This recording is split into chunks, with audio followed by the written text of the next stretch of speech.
Hello everyone, and welcome to the Obsidian Herald. Today, we're diving into all the light armor sets and pieces in the game, including the Anniversary Editions, Creation Club Editions, and even some unobtainable pieces. I've put a lot of time and effort into making this video, so your support through likes, comments, and subscriptions would mean the world to me.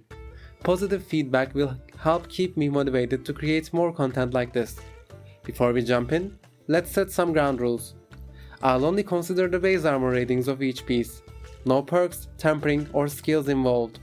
For enchanted armor with level based effects, I'll focus on the best version. As we go, I'll provide a soft ranking of the armors, and we'll start with full armor sets and then move on to the standalone pieces. Let's get into it. First, let's start with the vampire armor set. The vampire set has 6 different versions, with the only difference being the primary color of the armor. The armor also has a brooch that looks similar to a Chaos Star, which is fitting for vampires because of their affiliation with the Daedric Prince Molag Bal, whose sphere I will not get into for obvious reasons. Other than visuals, the vampire set offers little in terms of protection since it has no matching helmet or shield, which results in a total armor rating of 40 points with a total weight of 8.5. Another variant of the vampire armor is the vampire royal armor, which has additional pauldrons and a different brooch that I think depicts Molag Bal's face. I personally find this variant a lot cooler than the base versions, but I wish it had more color options. Unlike the base version of the armor, vampire royal armor has an enchantment of 45 magic regen 125%, which is okay I guess.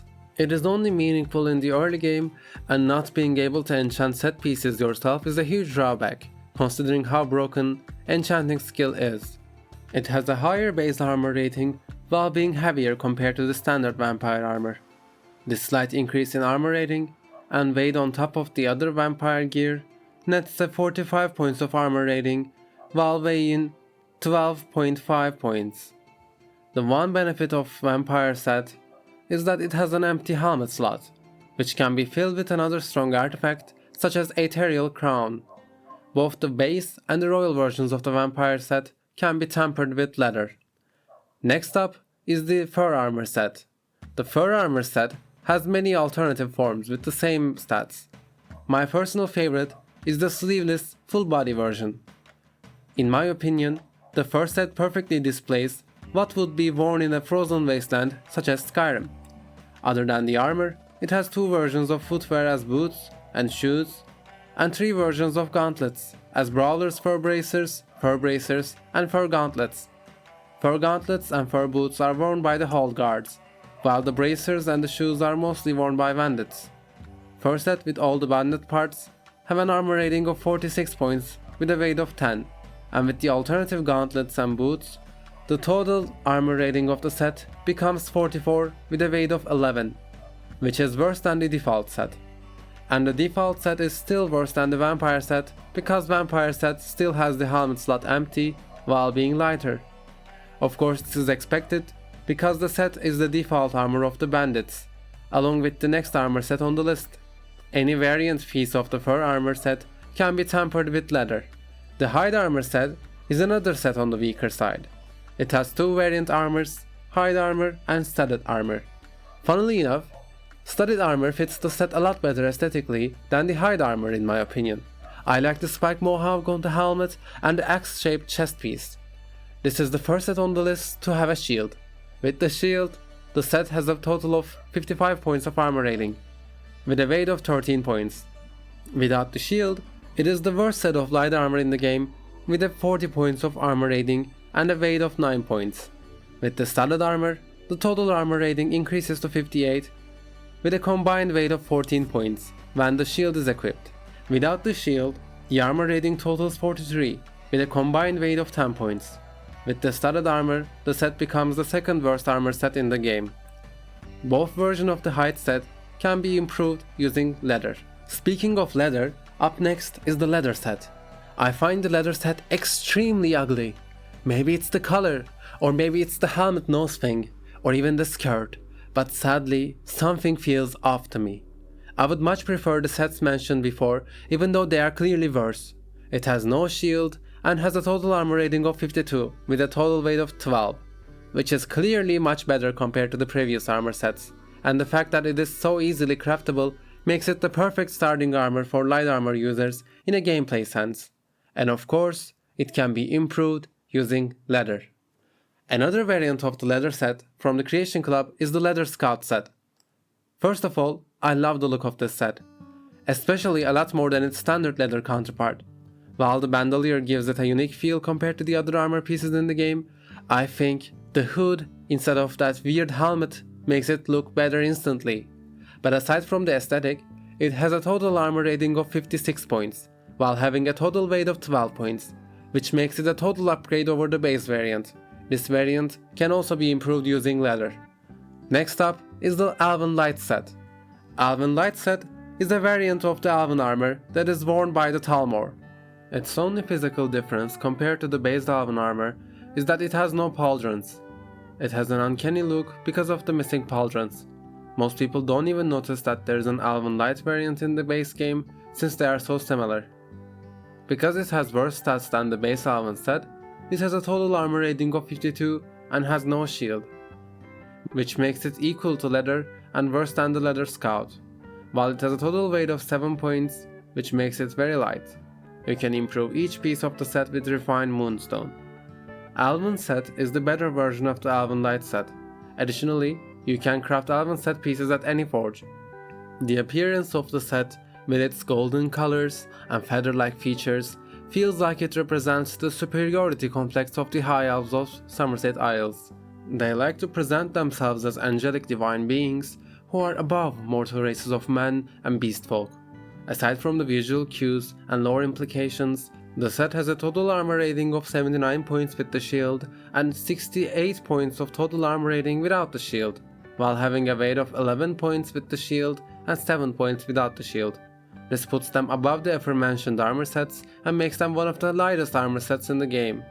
The armor has a gilded counterpart, which increases the armor rating by 6 without affecting the total weight, so the final armor ratings are 85 with the shield and 64 without the shield, and all of the set pieces can be improved using refined moonstone. The final variant of the Elven set is the Elven Hunter set. It looks like a combination of chitin, leather, and the original Elven set. I like its asymmetry. I think it's a great way to show what other cultures combined with the original Elven armor style would look like. Gameplay wise, it is missing a helmet and a shield, so it should be matched with other sets or use one of the standalone pieces, which is both a positive and a negative. If we use the base Elven set to complete the set, the total armor rating of the set becomes 85 with the shield, accompanied by a total weight of 11, while having a 64 points of total armor rating without the shield and with a total weight of 7. This puts Elven Hunter set as equal to Elven Gilded set while being heavier. All of the Elven Hunter pieces can be improved with refined moonstone. Let's move on to the Chitin set. Chitin set has a very unique look compared to the other armor sets, stemming from its otherworldly features, which is expected since it's from Morrowind. It looks to be optimized for living under the conditions of ash storms from the Red Mountain. While the cowl helps filter out dust and ash, the glasses protect the eyes from any kind of foreign object. Even though the armor looks very practical and has a Morrowind vibe, I still don't personally like the look of the armor, and this is most definitely a me problem. Aside from this, the armor set has a total armor rating of 85 points, with a total weight of 16, while without the shield, the total armor rating becomes 60.5 with a weight of 8. Chitin set has another helmet added as a part of the Ghost of the Tribunal creation, which has a 1.5 points more armor rating than the base helmet, which doesn't change much, but the Redoran Watchman's helmet looks amazing.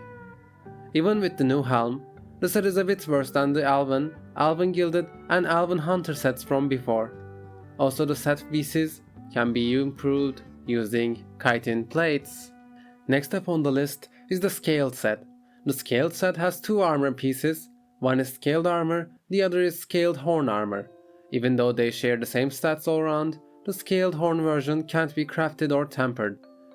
The armor set looks like a more covered up version of the hide set with horns on the helmet. The only difference between Scaled horn armor and the Scaled armor is that the horn variant has horns on the pauldron. I think the horn variant looks worse because I don't like the model of the horns on the pauldron, while the original version looks fine. Nothing special, but not bad either. Gameplay wise, the total armor rating of the set is 64 points, with a total weight of 12. The set doesn't have a shield, and all the set pieces except for the scaled horn armor can be improved with corundum ingot. Now, we have the Netch Leather set and its many variants added by Netch Leather Armor creation. This is going to be long and convoluted, especially for me. First, we have the base Netch Leather set. I kind of like the patchwork look it has going on with the leather pieces. I don't know why, but I think the helmet looks like a bike seat, and I think it overall gives off a pauper vibe. But I like the brass looking decorations on the scarf and a small leather bag on the back. The set has two types of shields, one is the default shield and the other is the tower shield. The base shield looks better in my opinion. The Netch Leather set has a total armor rating of 88, with the base shield accompanied by a total weight of 16 points. While with the tower shield, the total armor rating increases to a 96 points, accompanied by a total weight of 20 points. Without any shields, the total armor rating becomes 70 with a weight of 12, and all the pieces can be improved using tanned Netch Leather. The second variant of the Netch Leather based sets is the painted Netch Leather set, which strangely lacks any type of shield. It has a fully closed helm with two pointy ears, I suppose, which looks funny, but I still prefer this helmet over the other. It has no brass accessories or a bag on its back, but has some pouches on the belt. The darker color looks better in my opinion, and the closed helmet is much more suited for facing the ice storms caused by the Red Mountain. Additionally, this set has a total armor rating of 78 with a total weight of 12, which makes it significantly better than the base version, considering you have an empty shield slot. The third variant is the Shadowed Netch Leather Armor set. This variant is just the base version with darker colors with different pauldrons, and instead of the brass accessories, it has silver ones. It has a total armor rating of 93 with the base shield, accompanied by a weight of 16, while with the tower shield, total armor rating becomes 99 and the total weight becomes 20. This makes it slightly better than the original, but still worse than the painted variant. The other variants are for some reason not a complete set, but we have boiled Netch Leather armor and helmet, which is almost equal to the painted version with one less armor rating, and both have a more brownish color compared to the painted variant. The next variants are the shadowed boiled versions, which have a helmet and an armor. Where the armor is equal to the painted Netch Leather armor, the helmet has 2 more points of armor rating than the painted counterpart. Shadowed boiled versions are almost pitch black, which looks cooler, and of course, all the pieces can be improved using tanned Netch Leather. Next armor set on the list is the Dwarven Mail set, added by the Alternative Armors Dwarven Mail creation. I love the look of this set. I especially love the cape. It looks like it has oil stains on it and it is damaged, which portrays how this armor is a relic of the long gone Dwarven civilization. Also, the helmet of this set looks much better than the original heavy armor counterpart of the Dwarven set. It has a total armor rating of 60 with a total weight of 29, which is very bad. Even with this very bad weight armor ratio, it still looks very good. I wish it had a shield and better stats overall. All the armor pieces can be improved using Dwarven metal ingots. Moving on to another armor set added by the Creation Club, I am talking about the Orcish Scaled set added by the Alternative Armors Orcish Scaled creation. The armor set is dark grey with leather accents, but I think it's a bit strange that it doesn't share the same color as its heavy armor counterpart. While I love the chest piece, I think the pants look weird. Also, the belt and the leather color thing looks amazing. The armor set has a total armor rating of 80 with a total weight of 28, which is a lot better than the Dwarven version, but sadly, the set doesn't have a shield, and lastly, all of the set pieces can be improved using orichalcum ingots. Perhaps one of the most distinct armor sets in the game would be the glass set. Stemming from their light greenish blue color scheme and crystalline looking structure, it offers a unique look with stats to back that up. The glass set in Skyrim is, in my opinion, the best looking version of the glass set in the series. I especially love the look of the shield. In terms of stats, it is one of the better sets in the game. The set has a total armor rating of 103 with a total weight of 19 while the shield is equipped, and if you were to remove the shield, the total armor rating becomes 76 with a total weight of 13. Of course, all of the set pieces can be improved using refined malachite. Speaking of crystalline looking armor, we have the Skyrim set. Skyrim set offers a unique alternative to the late game light armor sets. It has a shiny light blue color scheme and two prominent horns on its helmet. To be honest, I'm not sure, but this armor set looks kinda funny. I don't think it looks cool or interesting. It kind of looks like a cosplay armor, aside from the shield. Which is a shame, because the armor set is so strong otherwise. It has a special hidden effect that causes frost damage and resistance enchantments to be 25% more effective on Skyrim weapon and armor, which is kind of useless when you consider most of the enemies in the Skyrim are completely immune to frost or resisted 50%, and thinking that the most common player race is also an Nord with 50% resistance to frost, this hidden effect only offers a positive for chaos damage enchantments. Okay, now that I went on a rant, the set with the shield has the total armor rating of 108 with a weight of 23, while without the shield, the total armor rating becomes 78.5 with a weight of 13, which amounts to only 1.5 points lower of an armor rating of the Orcus scaled set, while weighing half as much. Also, all of the Skyrim set pieces can be improved using Skyrim. Our next set is the Dragon Scale set, which is perhaps the best vanilla light armor in the game. I think it looks amazing, and I know, it is kind of too easy, but you are literally wearing a dragon's bones and scales as armor, which itself is so cool. I especially love the helmet and the pauldrons, but I think the shield could have been better. Funnily enough, since dragon scales and bones are abundant, it is much easier to make this set than most of the craftable armor sets in the game, if you have the required perks of course. The set has a total armor rating of 111 with the shield, followed with a total weight of 26.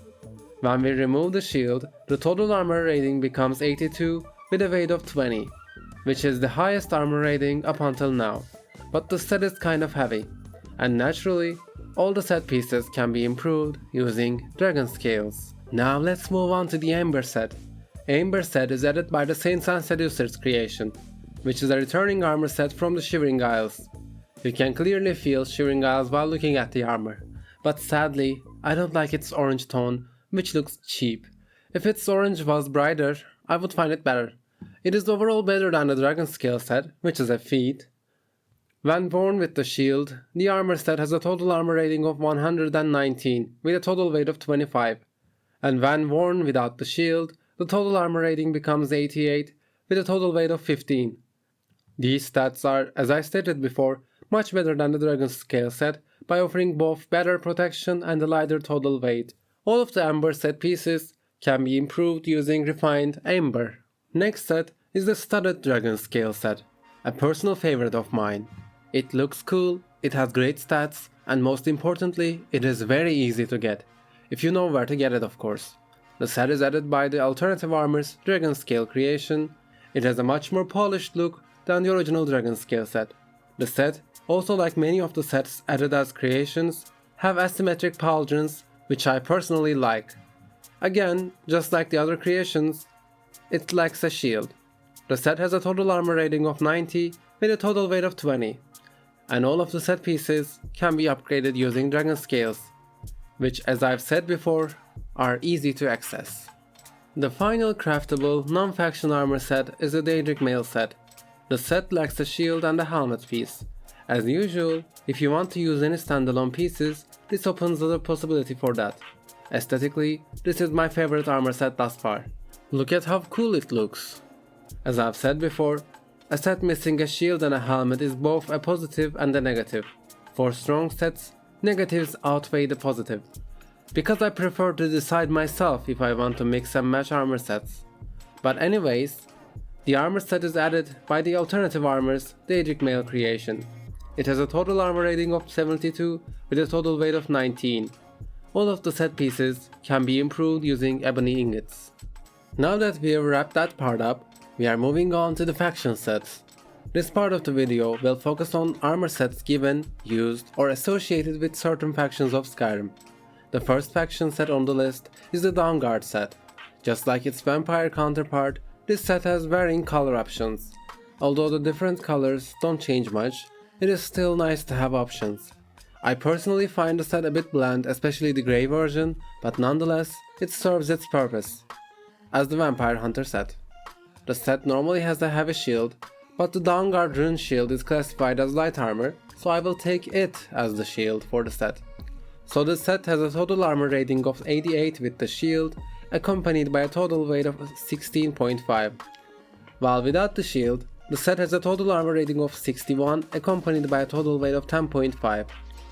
Dawnguard helmet has an enchantment that makes the wearer take 25% less damage from Vampiric Drain spell, Drain Life, while wearing all of the set pieces.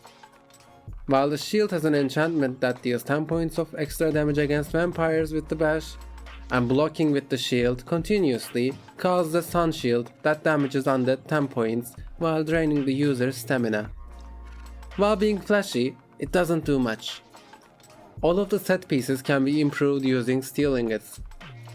Next set is the Imperial Light set. It is one of the earliest sets you will encounter in the game, while escaping Helgen. Its design reflects the Roman-inspired aesthetic of the Imperial Legion. There is not much to talk about this set since it is very basic.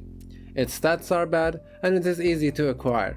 The armor has an alternative version called Studded Imperial Armor, which only changes the look of the pauldrons to have a studded look with no changes in stats. The set has a total armor rating of 65 with a total weight of 15 with the shield, and has a total armor rating of 46 with a total weight of 11 without the shield. All of the set pieces, except the studded Imperial armor, can be improved using leather. Speaking of the Imperial Legion, we have the Penitus Oculatus set. It's a relatively rare armor set because it has a single source to acquire. It is worn by the Penitus Oculatus agents, which are the personal security and espionage agents of the Emperor. Kind of a replacement for the dissolved blades. The set has nothing special other than its unique backstory. It looks a lot better than the original Imperial Light armor, but it shares the same armor rating with it while being 2 points lighter. The set has a total armor rating of 46 with a total weight of 9. The set doesn't have a shield, and additionally, the armor can be improved with steel ingots, and the other set pieces can be improved using leather, which is interesting. Of course, we can't go over Imperial Legion and its armor sets without mentioning their rival in Skyrim. The Stormcloak set, which doesn't have gauntlets or boots, uses fur boots and fur gauntlets instead. The set looks horrible, but that is kind of expected since it's a rebel group and not an organized empire. The set, when worn, makes anybody look like a generic guard, sadly. It can be acquired alongside the Imperial set in Helgen without the helm. While looking like a generic guard armor, and also being bad stat-wise, makes it a horrible armor set. The set has a total armor rating of 41 with a total weight of 14, and all of the set pieces can be improved using leather. On the topic of Stormcloaks, we have the Stormcloak Officer set. It is obviously a step up from the basic Stormcloak set, and I love the male version, especially the bear pelt on the helmet and the pauldrons. And a tiny detail I didn't notice until making this video is that the upper jaw of the bear is on the helmet and the lower jaw of the bear hangs on the chest piece. Sadly, this cool male version of the armor set has a lackluster female version. It doesn't look like an armor and has a lot less details compared to the male version. Anyways, the set doesn't have a shield, thus has a total armor rating of 53 with a total weight of 14, and all of the set pieces can be improved with leather. Speaking of Stormcloaks, who is their leader? Ulfric Stormcloak, of course. And what is the title of his? The Bear of Markarth. So, what is the biggest problem of Markarth other than corruption? Yes, it is the Forsworn. The next set is the Forsworn set. Did I collect them well? Anyways, the Forsworn set looks alright. It serves its purpose of portraying wild Daedra worshippers. Male version of the helmet looks awesome and imposing, while the skulls on the skirt are a nice touch. The set lacks a shield and has a total armor rating of 52 with a total weight of 12. All of the set pieces can be improved using leather. A unique variant of the Forsworn set is the Old God set. It is awarded if you side with the Forsworn during the quest No One Escapes Sidna Mine.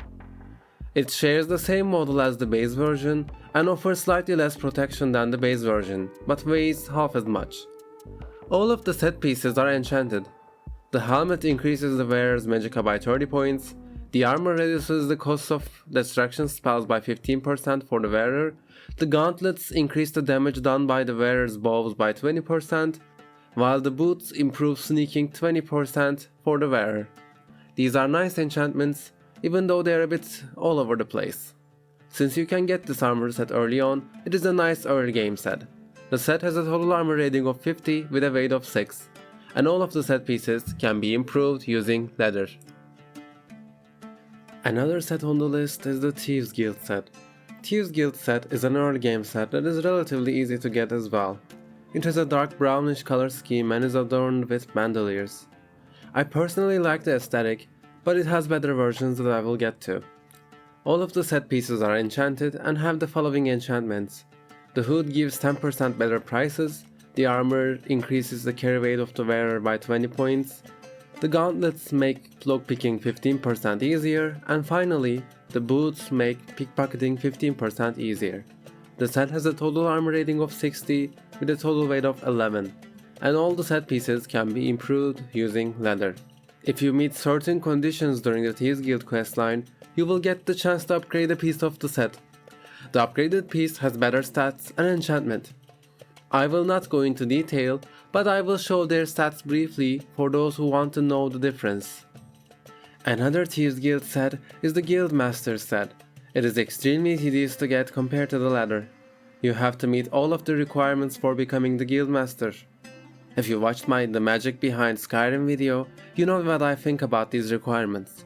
The set looks better than the original set with its darker color scheme, and I personally like darker colored armor sets better. But since it is so disgustingly exhausting to get, I wouldn't recommend that you go out of your way to get this, outside of completionist reasons. Like the base version, all the set pieces are enchanted. The hood makes prices 20% better, the armor increases carrying capacity by 50 points, the gloves make lockpicking 35% easier, and the boots make pickpocketing 35% easier. The set has a total armor rating of 76 with a total weight of 17, and all of the set pieces can be improved using leather. And a fun fact, this set technically has a matching amulet, the Amulet of Articulation. While necklaces in-game normally don't have an armor rating and armor type, this amulet is light armor, and has an armor rating of 8. This makes it one of the 2 necklaces with armor rating in the game. You get it with the Guildmaster set, and it also has an enchantment that increases the speechcraft by 35%, while also making almost all persuade checks successful.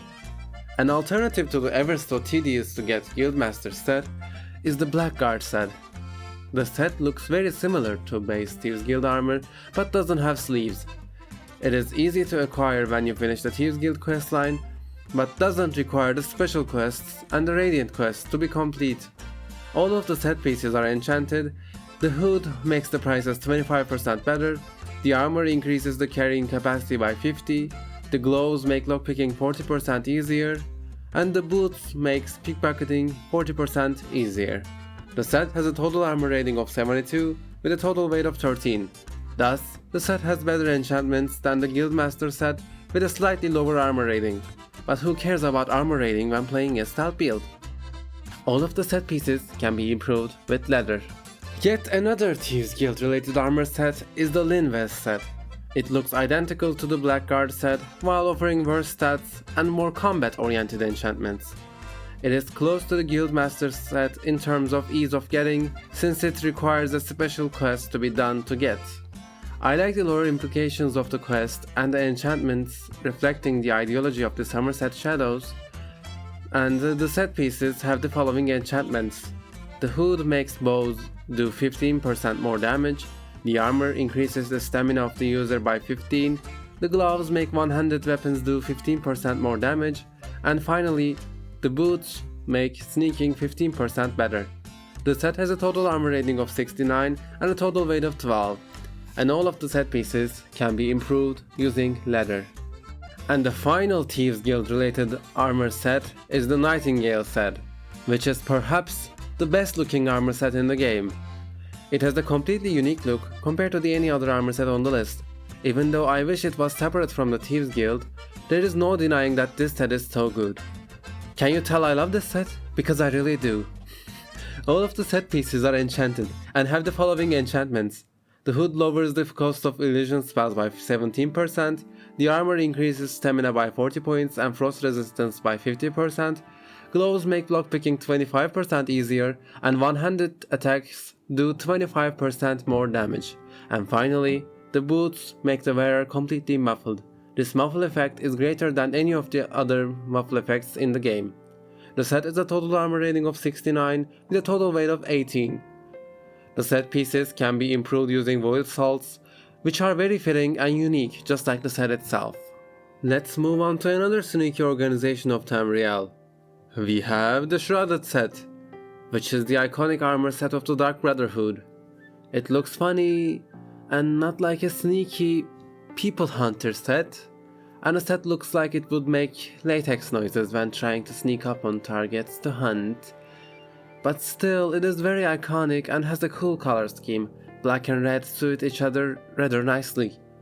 Just like its TV counterpart, the set pieces are all enchanted and have the following enchantments.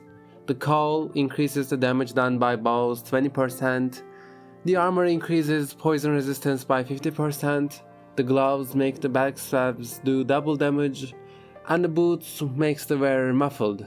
Additionally, when all the set pieces are worn, an additional 25 points of armor rating is added. Shrouded Call has a both masked and a maskless version, with identical stats and enchantments. All of the set pieces can be improved using leather except for the maskless Shrouded Cowl due to a bug. The total armor rating of the set is 58 and the total weight of the set is 13. Additionally, the gloves of the set has a variant called Thunderbane gloves that makes lockpicking 20% easier, and it can't be improved. Which is weird since it's a secret unique item, but it can be collected as a collectible at least. The better version of the Shrouded set is the Ancient Shrouded set, which is better in every aspect while having the same model as the base one. This version's enchantments are as follows. The Call makes bows do 35% more damage, the armor makes the wearer immune to poison, the gloves make it so backstabs do double damage, and the boots make the wearer muffled. By the way, I should have mentioned this earlier, but backstab means sneak attacks from the back with one-handed weapons. The set has a total armor rating of 72 with a weight of 7.5. This set also has a hidden perk that increases armor rating by 25, and all of the set pieces can be improved using leather. Our third variant of the Shrouded set is the Worn Shrouded set. The set has the same model as the original Shrouded set, and it doesn't have any enchantments on it, which makes this highly practical if you have a high enough enchanting skill. But on the other hand, the set is impossible to improve, which makes it offer very little in terms of potential as a defensive choice. The set has a total armor rating of 35 with a weight of 12, and as stated before, it cannot be improved. Next set on the list is the Morag Tongue set. They are a fun callback to the Morrowind in Skyrim, but their armor sets are nothing special. The set shares its model with the Chitin set but has lower stats. The set has a total armor rating of 53 with a total weight of 10.5. Interestingly, the armor set requires leather instead of chitin plates to improve, which is very strange, and I wish this set was better or had a different model at least, because it had so much potential. Moving on to another faction, we have the Skull Village. Residents of this village all wear Skull set as their outfit. The set offers little outside of roleplay purposes and looks unique. I personally love that for a change people living in a cold environment dress accordingly to their surroundings. Looking at you, people of Skyrim. Anyways, the set has a total armor rating of 46 with a total weight of 9.5. Sadly, Skull set pieces can't be improved, thus making them highly inconvenient to use. Redguard Elite Armaments creation has added to the game a new faction called the Remnants. They hail from Hammerfell, and their armor set is called the Remnant set. This set has two versions, one an enchanted Remnant armor set and one enchanted Remnant Agent set. I do have to say that the armor looks amazing. It might be one of my favorite sets in terms of looks. I especially love the shield because look at it! The set has a total armor rating of 88 with a total weight of 13.5 with the shield, while without it, the set has a total armor rating of 64 with a weight of 9.5. All the set pieces can be improved using corundum ingots. The alternative enchanted version has the following enchantments. The hood makes illusion spells cost 17% less, the armor increases light armor skill by 17 points, the gloves increase damage done by 100 weapons by 25%, and the boots improve sneaking by 25%. Moving on, we have the Dark Seducers set. The armor set is added by the Saints and Seducers creation. It is a returning set from Oblivion's Shivering Isles DLC. The armor looks fantastic on females. Yes, it doesn't look very protective, but at least it looks good. While the male version looks hideous. Maybe it was deliberate, since all Dark Seducers are female, but still. Even the female version of the armor would look better on a male body. Anyways, the armor set is not enchanted, and the set has a total armor rating of 93 with a total weight of 13 when worn with the shield. And without it, the total armor rating is 70 with a weight of 9. Also, the set pieces can be improved using Quicksilver ingots. Then we have the guard armor variants. Guards may have various bracers and boots, but their general armor, helm and shield stats are the same. The shield, armor, and helm of the guards add up to a total armor rating of 51, with a weight of 11. These would be higher in game because guards generally wear fur boots and gauntlets with these, or imperial boots or bracers. I wish there were more open-faced guard armor, but well, it doesn't matter that much. All guard armor can be improved using iron ingots. Continuing, we have the Reforged set of the Crusader. This is a light armor alternative to the Crusader set. The set is added by the Divine Crusader creation. It looks a bit meh, and I like the heavy armor version of the set a lot more, but still, the set offers some unique things as well, such as the shield being equipped to the shoulder slot, instead of a normal shield slot. Since it is unenchanted, you can have 2 extra enchantments on you, which is very powerful. All of the set pieces are enchanted and have the following enchantments. The helmet makes prices 8% better, illusion spells cost 10% less, and restoration spells cost 8% less. The cuirass gives 10% bonus armor rating, 10% reduced damage from undead while wearing the full set, and increases your health by 10 points, and also makes restoration spells cost 8% less. The gauntlets make restoration spells cost 8% less and give 50% disease resistance. And finally, the boots make restoration spells cost 8% less. Another unique armor set on the list is the Ancient Falmer set. This is a unique set of armor that can be acquired at the end of the Dawnguard questline. It has a distinct white and black color scheme, and I think this armor set is very underrated in terms of looks. Since it is unenchanted and can be upgraded, it can be used as a fashionable alternative to stronger sets. Normally, the set has a crown as well, but that can't be obtained without the use of console commands. But even if it was available, the crown counts as a circlet and doesn't give any armor rating. The set has a total armor rating of 60 and a total weight of 11. And all of the set pieces can be improved using Refined Moonstone. Up next, we have the Cultist set, which only includes the Cultist gloves. They are the servants of Mirak, and for some reason all of their set pieces are different kinds of armor types. Their helm is heavy armor, their gloves are light armor, and their boots and robes are clothing. I don't know why this is the case, but maybe it is to convey their insanity for worshipping Mirak. And funnily enough, the gloves can be upgraded with leather. How can we mention his worshippers and not mention his own armor set? So, next up is the Mirak set, which is also all over the place, with a mix of both clothing and light armor. while his mask alternates between light or heavy armor depending on the highest armor stat of the Dragonborn. Mirak's set doesn't have an armor piece because the robes are classified as clothing and offer no protection. The set pieces have the following enchantments. Mask of Mirak increases magicka by 70 points. Gloves of Mirak add 5% to the Dragonborn shout and spell absorption provided by the robes, and the boots share the same enchantment as the gloves. The set has a total armor rating of 45 with a total weight of 13.5. Our next category is made up of sets and armor pieces that don't belong to the previous categories. The first example of this is the Deathbrand set. Deathbrand set is a unique variant of the Skyrim Light set, and it is acquired by going on a treasure hunt on Solstheim. All my comments on the looks of the Skyrim Light set is also valid for this variant, and the set pieces have the following enchantments. The helmet gives water breathing, the armor increases stamina by 15 for each Deathbrand set you wear up to 60, the gauntlets make your dual-wielded one-handed weapons do 10% more damage for each Deathbrand set piece up to 40%. The boots increase carrying capacity by 10 points for each Deathbrand set piece up to 40. Additionally, when you wear the complete set, you gain an extra 100 points of armor rating, which makes it one of the best light armor sets in the game. But I still don't like how it looks. The total armor rating of the set is 78.5 points with a total weight of 13. Also, the set pieces can be improved using Skyrim.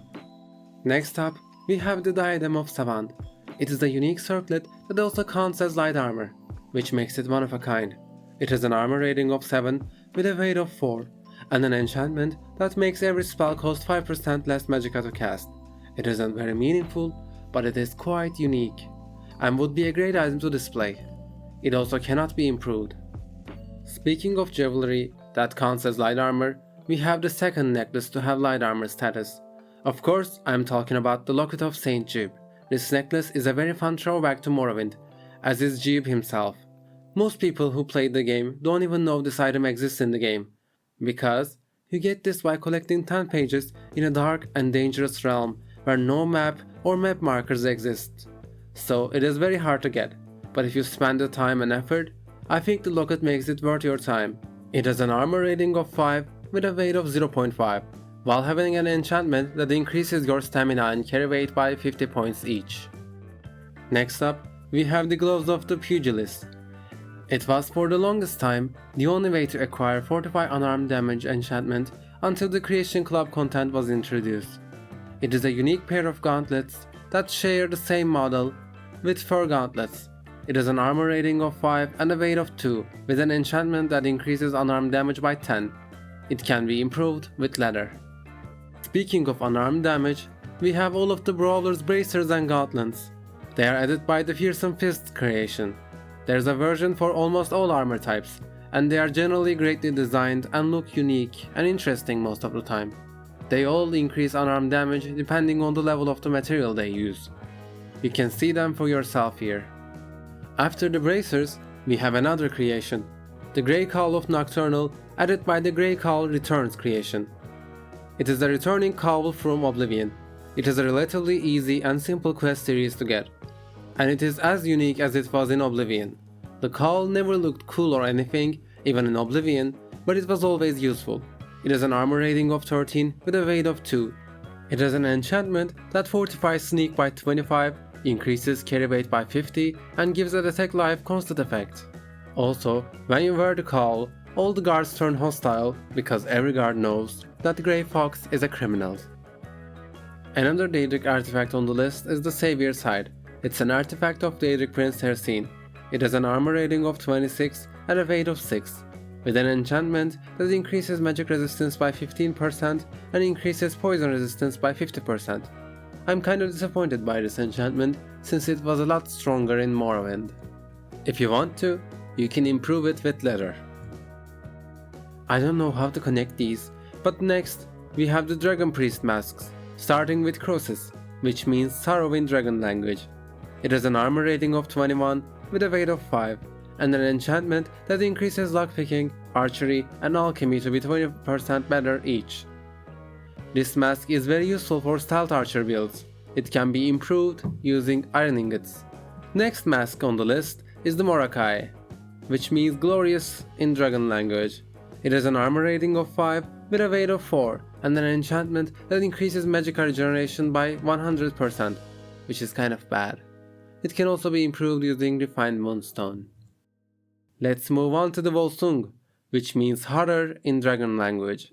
It has an armor rating of 21 with a weight of 5 and an enchantment that makes prices 20% better, increases carry weight by 20 and gives water breathing, which is very useful for anyone, and since it only has a weight of 5, it is easy to carry as well. It can be improved using corundum ingots. Our final dragon mask is the wooden mask. It exists and is also useless outside of the labyrinthian. It has an armor rating of 2 with a weight of 2 and an enchantment that does weird time stuff. Outside of that, it has no practical use outside of getting the Konarik.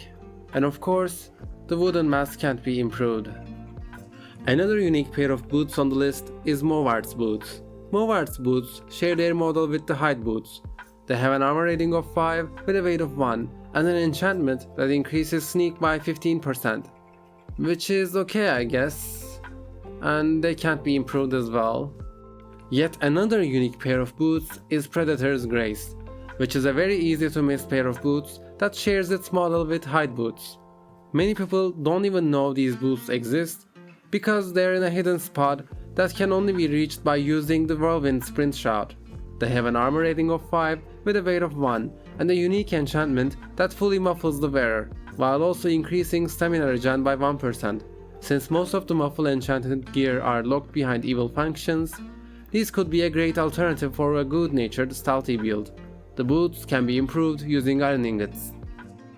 Our third pair of boots in a row is a returning unique boot, the Boots of Blinding Speed, which works similarly to its Morrowind version.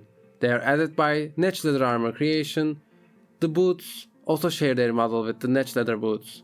The boots have an armor rating of 11 with a weight of 2, and a unique enchantment that increases your speed greatly while blinding you. The blind effect can be mitigated somewhat by using effects such as Night Eye, and the boots can't be improved. And then we have Ulfric's Bracers, which can only be obtained after ending the Civil War while on the Imperial side. They are bad. They offer 5 points of armor and have a weight of 0.5. They can't be improved as well. But hey, at least they look cool. Another weirdly rare item is the Torturer's Hood, which is only available at the start of the game if you kill the Torturer. The hood has an armor rating of 13 and a weight of 1. It can't be improved and it looks the same as the Thieves Guild hood. Gilded Wrist Guards are also a rare light armor piece. They can only be found in the Emperor's ship. They have an armor rating of 7 with a weight of 0.5, which is better than Ulfric's Bracers. Wow. They can't be improved, so they are only valuable as a collectible. Another useless collectible item is Nostar's Helmet, which is a quest item for Nostar Eagle Eye's personal quest. It has an armor rating of 12 and a weight of 2, while sharing the model of Imperial Light Helmet. It can't be improved. Now, we have the unobtainable light armor pieces left. First of these is the Tsun's armor and boots. When worn, they give you the look of his unique armor and boots. They were never meant to be worn by the player, so they don't have any weight and have a total armor rating of 37. Yeah, there is nothing else about them other than they count as light armor, so they are included.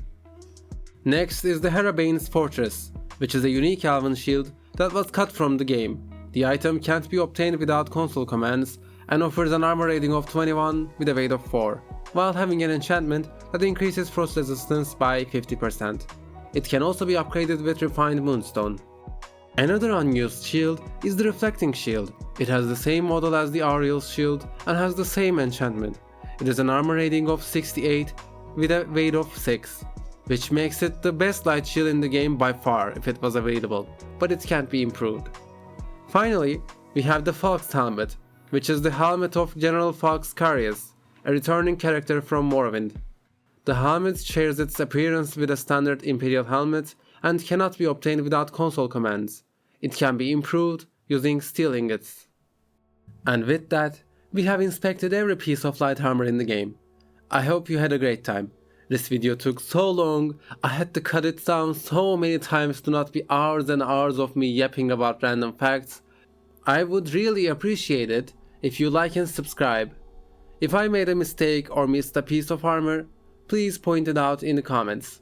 Thank you for your time and see you in the next video.